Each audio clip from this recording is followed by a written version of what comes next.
उज्जैन जिले के ग्रामीण इलाकों में हालत खराब, अस्पताल का अभाव, ऑक्सीजन टेस्टिंग और सर्वे की व्यवस्था ही नहीं। 35 से अधिक गांवों के बीच एक छोटा अस्पताल, कोई सुविधा नहीं।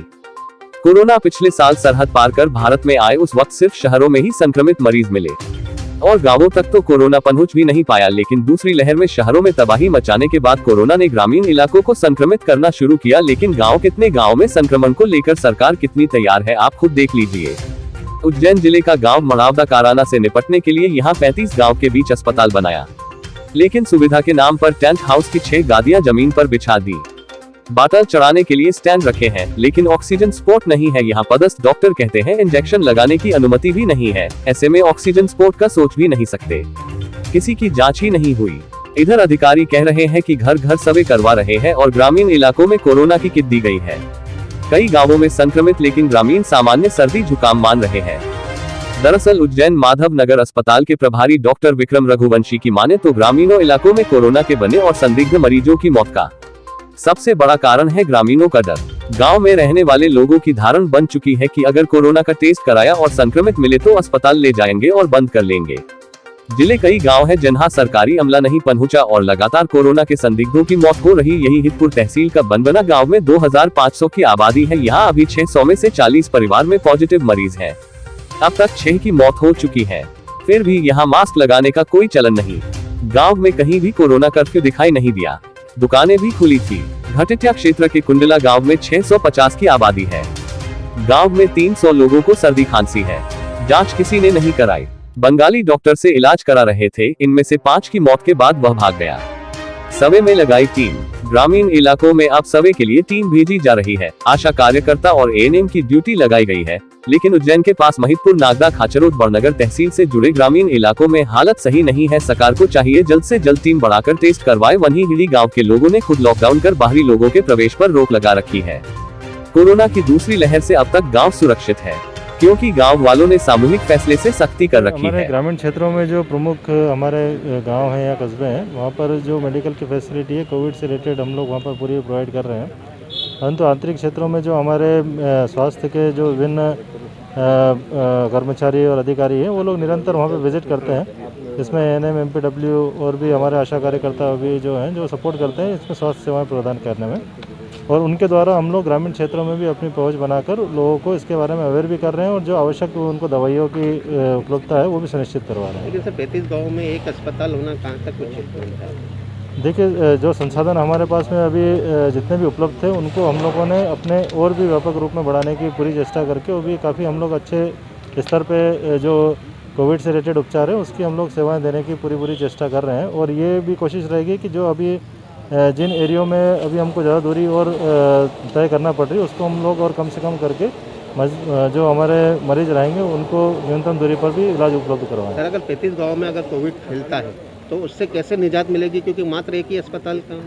देखिए, मैंने आपको अभी अवगत कराया था कि जितने भी कोरोना के संक्रमण की जो दर है इसको कम करने के लिए विभिन्न सर्वे दल और मेडिकल टीम हम लोगों ने बनाई है, जो गाँव में और हर घर पे जाकर लोगों को सर्वे कर रहे हैं। और अगर किसी को भी कोविड लाइक सिम्टम अगर है तो उनको तत्काल मेडिसिन देकर और उनके उपचार की प्रक्रिया चल रही है। तो इसलिए हम लोग आश्वस्त हैं कि संक्रमण की जो दर है फैलने की वो निश्चित रूप से काफ़ी कम होगी।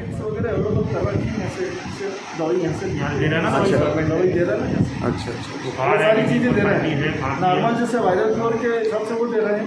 यहाँ के प्रभारी आप ही हो? नहीं, प्रभारी नहीं सर, हमारी तो ड्यूटी लगा रही है, हम तो सीएसडी हैं। मेडिकल ऑफिसर अभी यहाँ नहीं है। मेडिकल ऑफिसर नहीं तो एक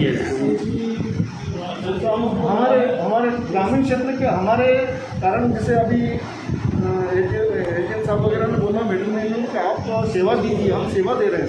अच्छा, नहीं मान लीजिए किसी को इंजेक्शन लगाना है फिर? नहीं, अगर मान लो हमको इंजेक्शन की अभी अथॉरिटी नहीं दे रखी है, अगर ऐसा आवश्यकता हुई हम परमिशन ओके देर से लगा सकते हैं, इंजेक्शन भी लगा सकते हैं, सब। पर अभी आपको अथॉरिटी? लेकिन अभी हम सिर्फ ड्रग्स देने का बोल रखा है कि आप ड्रग्स दें। ठीक है, थैंक यू। बाकी हम अभी कुछ नहीं दे रहे हैं। दवा कौन कौन सी है आपके पास? सर, किट से दे रखे हैं, इसमें आयोमेथिन, डाइक्सोसाइक्लिन कैप्सूल, पैरासीटामोल और विटामिन सी और बी कॉम्प्लेक्स, 4-5 तरीके।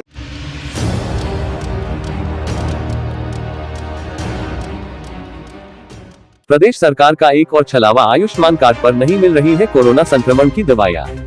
दर दर भटक रहे आयुष्मान कार्ड धारी, नहीं मिल रही है दवाइयां। इंदौर, बीते दिनों ही प्रदेश के मुख्यमंत्री ने गरीब परिवारों को कोरोना संक्रमण के चलते इलाज में आ रही परेशानियों को दृष्टिगत रखते हुए बड़े स्तर पर निजी अस्पतालों को आयुष्मान कार्ड के तहत इलाज मुहैया करने के निर्देश जारी कर थे। जिस तरह से संक्रमण अब गांव देहात में फैल रहा है, गरीब परिवारों के पास इलाज के लिए आयुष्मान कार्ड ही एक जरिया बचा है। मुख्यमंत्री राहत कोष से मिलने वाली सहायता एवं सहयोग राशि लगभग बंद है। प्रदेश सरकार द्वारा जनता के स्वास्थ्य से हो रही खिलवाड़ पर मध्य प्रदेश कांग्रेस कमेटी के प्रदेश सचिव राजेश चौकसे एवं संभागीय प्रवक्ता अमित कुमार चौरसिया ने तीखी आलोचना करते हुए कहा कि शिवराज जी की सरकार के ऐसे हालत हो गए हैं, घर में नहीं है दाने, अम्मा चली भुनाने। जोर शोर से शिवराज जी ने घोषणा तो कर दी, परंतु गरीब परिवारों की वजीहत हो गई है। कोरोना संक्रमण के इलाज में रेमडेसिविर, टोन्सिल सहित अन्य इंजेक्शन एवं प्लाज्मा की दवाई आयुष्मान कार्ड के तहत नहीं मिल रही है। पीड़ित मरीज को उसके दाम चुकाने पड़ रहे हैं। जिस मरीज के परिजन दवाइयों के दाम वहन नहीं कर पा रहे हैं, उन मरीजों को प्रदेश सरकार को कोसने और कोरोना संक्रमण की पीड़ा झेलने के सिवाय कोई चारा नहीं बचा है। शिवराज क्या कोरोना संक्रमित मरीज पैरासिटामोल खाकर संक्रमण का उपचार करवाए? अगर निर्धन तबके के पास उक्त महंगे इंजेक्शन के दाम चुकाने की धनराशि होगी तो वो फिर आयुष्मान कार्ड पर क्यों निर्भर होगा? सरकार सिर्फ झूठी घोषणाओं और जुमलेबाजी से सरकार नहीं चलती शिवराज जी।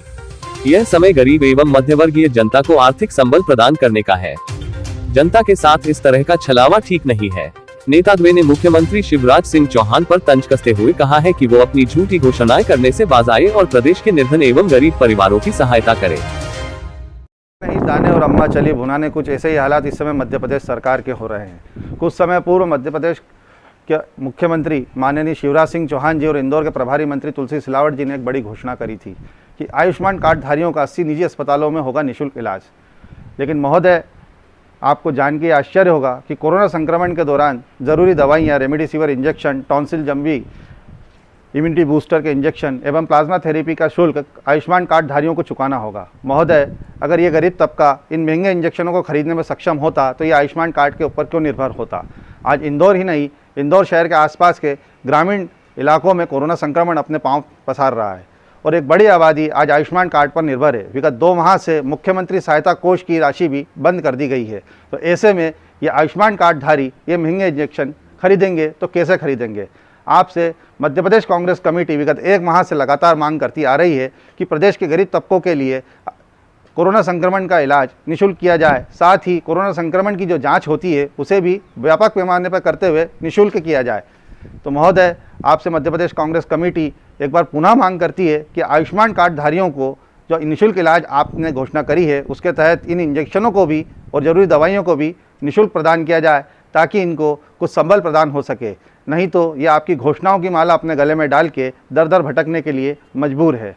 मैं अमित चौरसिया, संभागीय प्रवक्ता, मध्य प्रदेश कांग्रेस कमेटी।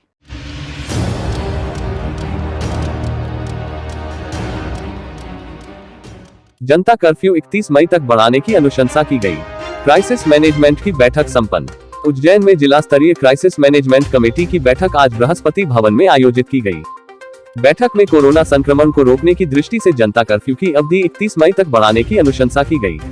साथ ही शहर में चश्मे एवं ऑप्टिकल्स की दुकानें प्रातः 08 बजे से 12 बजे तक खुली रखने के लिए निर्णय लिया गया। बैठक में जन अभियान परिषद के उपाध्यक्ष विभाष उपाध्याय, विधायक पारस जैन, कलेक्टर आशीष सिंह, पुलिस अधीक्षक सत्येंद्र कुमार शुक्ला, विवेक जोशी व बहादुर सिंह बोरमुंडला मौजूद थे। बैठक में सांसद अनिल फिरोजिया वीडियो कॉन्फ्रेंसिंग के जरिए शामिल हुए। बैठक अन्य मुद्दों पर चर्चा कर निम्नानुसार निर्णय लिए गए। ग्रामीण क्षेत्रों में खाचरोद एवं घटिया में वैक्सीनेशन सेंटर प्रारंभ करने के लिए कहा गया है। पिंडदान के लिए केवल उज्जैन जिले के व्यक्तियों को परिवार के मात्र 2 व्यक्तियों के साथ आने की अनुमति दी जाएगी।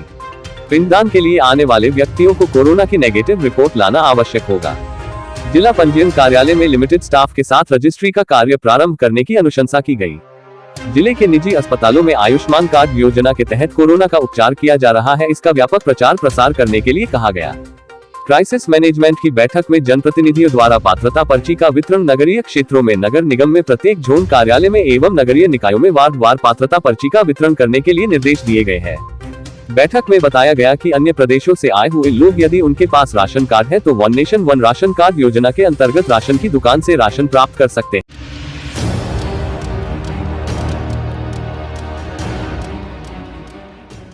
जनता कर्फ्यू 31 मई तक बढ़ाने की अनुशंसा की गई। क्राइसिस मैनेजमेंट की बैठक संपन्न। उज्जैन में जिला स्तरीय क्राइसिस मैनेजमेंट कमेटी की बैठक आज बृहस्पति भवन में आयोजित की गई। बैठक में कोरोना संक्रमण को रोकने की दृष्टि से जनता कर्फ्यू की अवधि 31 मई तक बढ़ाने की अनुशंसा की गई। साथ ही शहर में चश्मे एवं ऑप्टिकल्स की दुकानें प्रातः 08 बजे से 12 बजे तक खुली रखने के लिए निर्णय लिया गया। बैठक में जन अभियान परिषद के उपाध्यक्ष विभाष उपाध्याय, विधायक पारस जैन, कलेक्टर आशीष सिंह, पुलिस अधीक्षक सत्येंद्र कुमार शुक्ला, विवेक जोशी व बहादुर सिंह बोर मुंडला मौजूद थे। बैठक में सांसद अनिल फिरोजिया वीडियो कॉन्फ्रेंसिंग के जरिए शामिल हुए। बैठक अन्य मुद्दों पर चर्चा कर निम्नानुसार निर्णय लिए गए। ग्रामीण क्षेत्रों में खाचरोद एवं घटिया में वैक्सीनेशन सेंटर प्रारंभ करने के लिए कहा गया है। पिंडदान के लिए केवल उज्जैन जिले के व्यक्तियों को परिवार के मात्र 2 व्यक्तियों के साथ आने की अनुमति दी जाएगी। पिंडदान के लिए आने वाले व्यक्तियों को कोरोना की नेगेटिव रिपोर्ट लाना आवश्यक होगा। जिला पंजीयन कार्यालय में लिमिटेड स्टाफ के साथ रजिस्ट्री का कार्य प्रारंभ करने की अनुशंसा की गई। जिले के निजी अस्पतालों में आयुष्मान कार्ड योजना के तहत कोरोना का उपचार किया जा रहा है, इसका व्यापक प्रचार प्रसार करने के लिए कहा गया। क्राइसिस मैनेजमेंट की बैठक में जनप्रतिनिधियों द्वारा पात्रता पर्ची का वितरण नगरीय क्षेत्रों में नगर निगम में प्रत्येक जोन कार्यालय में एवं नगरीय निकायों में वार्ड पात्रता पर्ची का वितरण करने के लिए निर्देश दिए गए हैं। बैठक में बताया गया कि अन्य प्रदेशों से आए हुए लोग यदि उनके पास राशन कार्ड है तो one nation one ration card योजना के अंतर्गत राशन की दुकान से राशन प्राप्त कर सकते हैं। देखिए, ब्लैक फंगस का निश्चित रूप से प्रभाव जो है यहाँ पर है उज्जैन में, और एक नया वार्ड भी हमारे द्वारा आरडी गाड़ी में इसके लिए बनाया गया था, उसमें भी मरीज आ गए। अभी तक की जो हमारी जानकारी है लगभग 15-20 मरीज जो हैं ऑलरेडी हैं, जो थोड़े सीरियस टाइप के हैं ब्लैक फंगस के। उनका इलाज जो है वो चल रहा है, और एक जो एंटी फंगल इन्फेक्शन है इंजेक्शन है उसकी ज़रूर शॉर्टेज मार्केट में है, उसका और उसके जो विकल्प हैं उनका हम लोग मुहैया कराने के लिए प्रयासरत हैं। बहुत जल्दी वो तत्काल रूप से मुहैया करा दिया जाएगा। सर, आपने किस अस्पताल में इलाज चला था? ये अभी ज्ञात हुआ आरडी गार्डी कॉलेज में भर्ती था, उसकी मृत्यु हुई है। ये कोरोना पॉजिटिव भी है, और क्योंकि ब्लैक फंगस उन लोगों में बहुत तेज़ी से बढ़ रहा है जो कोरोना पॉजिटिव होते हुए जिनको हाई कॉन्सेंट्रेटेड ऑक्सीजन लग रही है। और हाई कॉन्सेंट्रेटेड ऑक्सीजन का एक नियम है कि जो उसका जो रूट है उसमें डिस्टिल वाटर डालना बहुत ज़रूरी है। डिस्टिल वाटर से अगर ऑक्सीजन जाता है तो इसके होने की संभावना कम रहती है। दूसरी बात ये है कि जो भी कोरोना के पेशेंट को दवा दी जा रही है उसमें एक दवा कार्टिसोन ग्रुप की रहती है जो तेज़ी से शुगर भी बढ़ाती है और ब्लड प्रेशर भी बढ़ाती है। तो उन लोगों का ब्लड शुगर मतलब डायबिटीज़ की जांच हर 6 घंटे में होना ज़रूरी है, और ब्लड प्रेशर भी बराबर लेना ज़रूरी है। और तीसरी बात जो है कि अपनी ओरल हाइजीन अच्छी होना चाहिए। ओरल हाइजीन अच्छी होने का प्रॉपरली ब्रश करे, दिन में 3-4 बार कुल्ले करे। जो पेशेंट आईसीयू में है, सीरियस है, उसकी जो नर्सिंग केयर जिस लेवल की होना चाहिए शायद उसमें भी कुछ कमी रह रही है, इस वजह से ब्लैक फंगस हो रहा है। वर्तमान में जिसकी मृत्यु हुई है उसकी जानकारी अभी मेरे पास आई है। इसकी डिटेल जानकारी आने पर कि कहाँ भर्ती था और कितने दिन से उसको बीमारी थी वो मैं आपको। ऐसे और कितने गंभीर मरीज हैं जिनको अभी वर्तमान में मेरे पास में कुल 15 लोगों की लिस्ट है, जिसमें से 13 चैरिटेबल इसमें भर्ती, आरडी गार्डी में भर्ती, और 4 चैरिटेबल में भर्ती। 17 पेशेंट थे, पर उसमें गंभीर वो 2 या 3 ही बता रहे हैं। पर वो अपनी दूसरी समस्या अभी ब्लैक फंगस के लिए आ रही है कि उसका उपचार की दवाई मार्केट में उपलब्ध नहीं है। उसकी उपलब्धता के लिए शासन प्रयास कर रहा है, शायद 1-2 दिन में हम उपलब्ध हो जाएंगे।